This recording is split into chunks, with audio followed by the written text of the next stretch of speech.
Okay, so once again, Jeffrey Deskovic here from the Jeffrey Deskovic Foundation for Justice.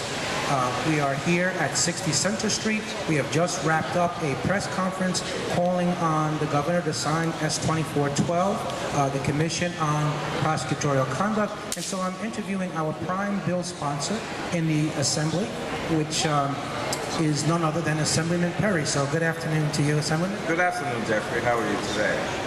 I'm good. So you were the main mover and shaker. You had a lot of help from your colleagues, but you were the first one. What led you to decide that you wanted to be the prime bill sponsor that would address prosecutorial misconduct? Because remember, there is nothing on the books now, either in New York or nationally. What made you decide that you wanted to get involved with this particular bill? First, I'd just like to say how honored and privileged and humbled I was to be asked to carry this bill, and I certainly want to give a lot of praise to my partner in the Senate, Senator DeFrancisco. We wouldn't have gotten on this successful path without his steadfast and committed help and involvement.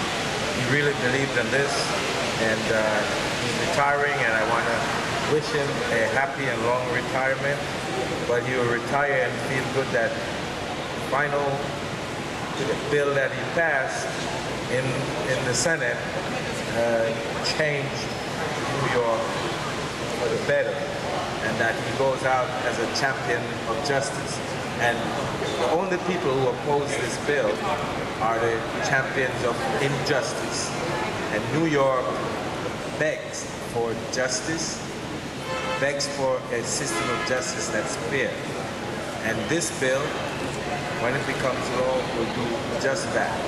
And I can feel it for all the victims like yourself who spent some of the best years of their lives behind bars. I can't imagine. When I think of it's overwhelming to try to fathom and put yourself in that place.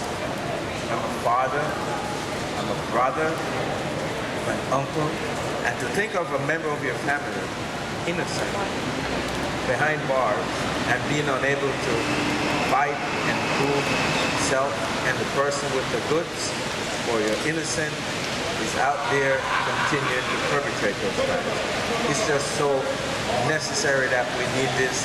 It would be such a wrongful act to not sign this bill. So, Assemblyman, we've been on this trail now together for 6 years.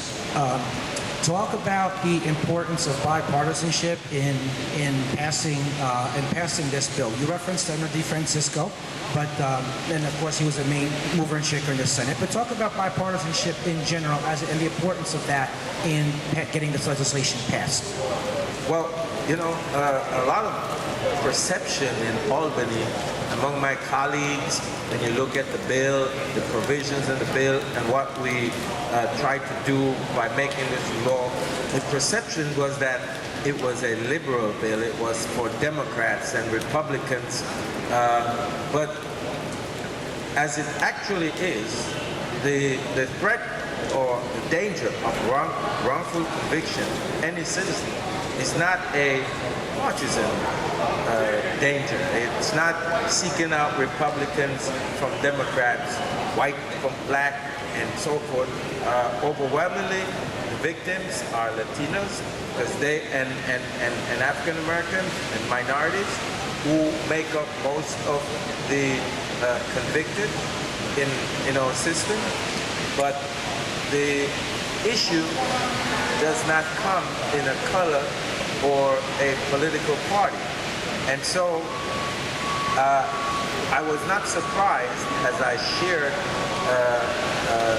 my conviction about passing this bill with my colleagues, to find that there was widespread support and widespread acceptance of the fact that we needed to do this in New York, to start a process of making district attorneys and prosecutors throughout the country, especially to deal in the federal system also, accountable. This is the most powerful office in the land.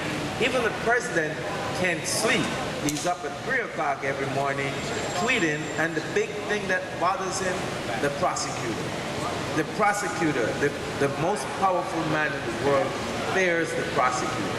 97% of all felony convictions decided by this person with this enormous power in this office, where there's no checks, no balance, nobody to account to. You can perpetrate wrongful acts and get away with it over and over and over again. And not only you, but everybody who works for you is allowed. You can't sue the prosecutor. You can't seek any compensation from the prosecutor for his act. The state, including you, who are wrongfully convicted. Today you work, you pay taxes. Your taxes going towards supporting someone, keeping them with that enormous power who's indulging in wrongful acts. And like my colleague in the Senate, the leader of the Senate said in the debate, if all the prosecutors did their job, nobody would have any complaints. If they did their job honestly and fairly, there would be no problem. So people talking about they're good ones and bad ones say this bill is not for the good guys. We don't come here to pass laws about good people. We come here to pass laws to deal with the bad guys, and that's what we're doing. This bill is about railing in the bad guys who take the oath of office, but flagrantly and blatantly violate the oath, and they get away with it, and we shouldn't let that happen. Okay, and so last question, Assemblyman. How much of a motivating factor for you is it that when DA Ken Thompson was alive and had his conviction review unit, 23 wrongful convictions came to light that his office corrected that had happened from the DA's office prior to him, and then additional people being exonerated after that. In Brooklyn, which is where you're directly from, how much of that played into your mind in deciding to get behind this bill, if at all? Well, my bill actually was introduced. We were working on that bill before DA Thompson was elected. He expressed support for it. In my discussions with him, he never did come out and declare support for it, but by his actions and his deeds while serving, I'm sure that if we were going to have one district attorney standing with us, it would have been Ken Thompson. I agree with you very much, District Attorney Thompson. May he rest in peace. He was indeed a Minister of Justice, and as you know, at the It Can Happen to You annual Servants of Justice Gala, we introduced last year the first Ken Thompson Minister of Justice Award, which we gave fittingly enough to Ken himself, with his wife LeSean receiving it in his stead. He got the award posthumously, so It Can Happen to You does salute and recognize D.A. Thompson. He's missed greatly, but his spirit lives on, and thank you so much for your great work, Assemblyman.